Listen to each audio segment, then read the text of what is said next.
At 7:30 AM on the 24th and 25th of September, a group of 10 of us embarked on a 61-kilometre walk from Liphook Station to Portsmouth. The Pilgrims Challenge 2023 was underway. An hour in, Luke wanted to say this. We thought we'd take a moment just to explain what we're doing here. So as many of you know, sort of men's mental health is the biggest killer of men under 35 in the UK. And you know, it's one of those things which not that many people talk about.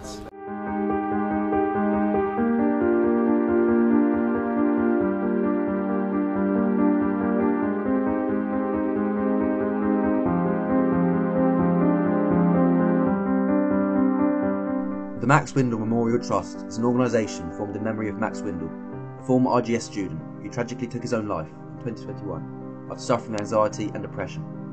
The Trust raises funds to support young people with mental health struggles, particularly young males. Whilst many of us did not know Max personally, we all feel a responsibility to raise awareness for this cause and support the Trust to show Max's memory lives on in the hearts of all RGS pupils. The Pilgrims Challenge 2023 aims to raise awareness and much needed funds for the Max Windle Memorial Trust and the wider issue of men's mental health. As the Pilgrims arrived at Liphook Station, greeted by Mr. Goff and Mr. Spouge, the early morning sun was beating down on us, and so the boys were motivated and started strongly. As we traversed the countryside, we enjoyed this bizarre fascination with World War II railways and demolished a bacon sarnie each at the local cafe just 2 checkpoints in. At checkpoint 3, Mr. Royds appeared in his leather biking jacket and encouraged us to push on through the next 2 sections. The group was confident, fueled by bacon butties, that we could complete one more section than we had planned. Oh, how naive we were. 1 checkpoint later, George's words struck true. There we were, a few battered bodies. And we had our own school captain having a lie down at the side of the road.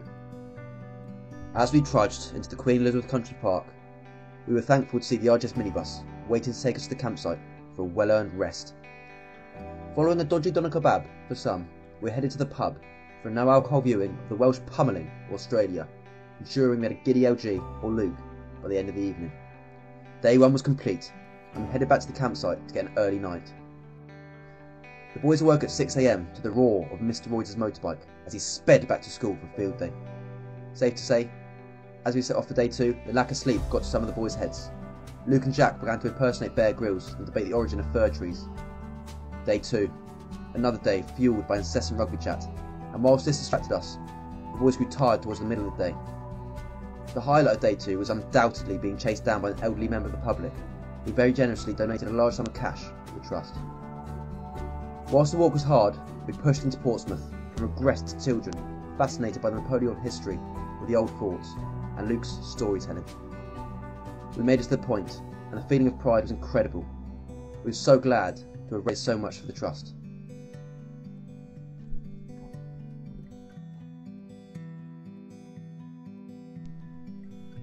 After the walk, we interviewed Luke Griffiths, Jack Williams and Alex Jackson. Here's what they had to say. To me, men's mental health is quite a personal thing. At the beginning of lockdown, my family and our wider community went through a young boy committing suicide. And I guess for me, ever since that point, it's been at the forefront of a lot of things I think about. Going through something like that is pretty traumatic, and so the opportunity to go on the Pilgrims Challenge was definitely something which I found, as soon as I heard about it, definitely I want to be a part of.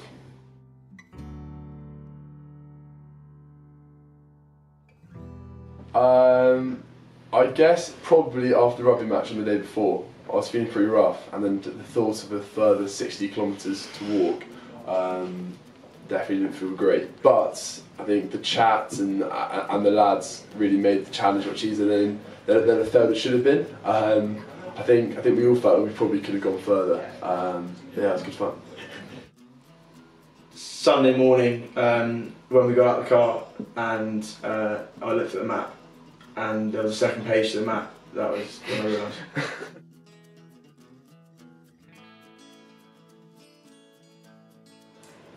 I guess talking to mates, I would say that the group that did the Pilgrims Challenge are not the people that I talk to on a day-to-day basis particularly. Maybe a couple of them, but I wouldn't say they're certainly my closest group of friends. And I think spending that time with them not only formed bonds with them that I didn't have before, but I guess kind of getting through something like that is tough. But when you are talking to people and when you're learning about people, you enjoy it. And I guess that's what helped me get through. Few things.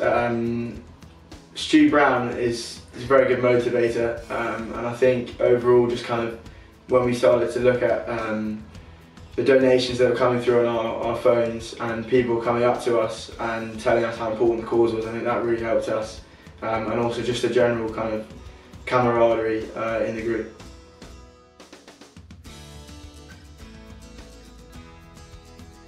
I think there are a lot of memorable moments, but walking through Queen Elizabeth's Country Park early in the morning and being above the clouds was pretty special, but also I think walking into Portsmouth and just that sense of, oh wow, we've done it, was pretty cool, especially through the old forts and stuff. I don't know if that's made it into the highlight reel, but yeah, it was pretty cool.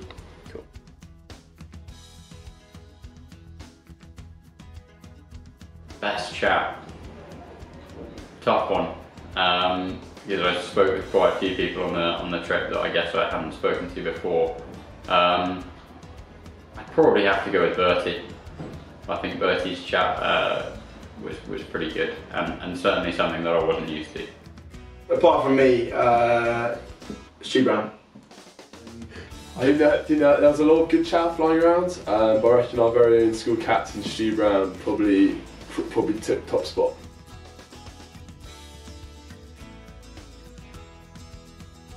Worst chat with George Aspin.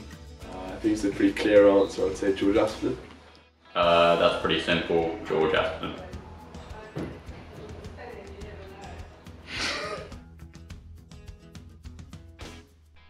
Whilst the walk was incredibly fun to do, we must not forget the reason we did the walk. We are so proud to have raised over £3,900 for the Max Windle Memorial Trust so far. And our sincerest thanks go to the countless people who have already donated. If you want to donate, then any will be gratefully accepted and will help the trust massively. The Just Giving page is still open for a limited time. It will be closed on Friday the 9th of February, so please, if you are able, donate to this worthwhile cause.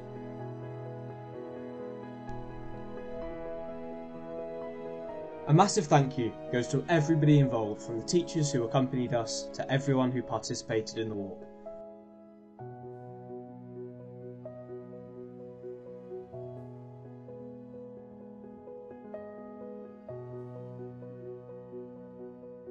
And finally, to the Max Windle Memorial Trust for all their support and inspiration.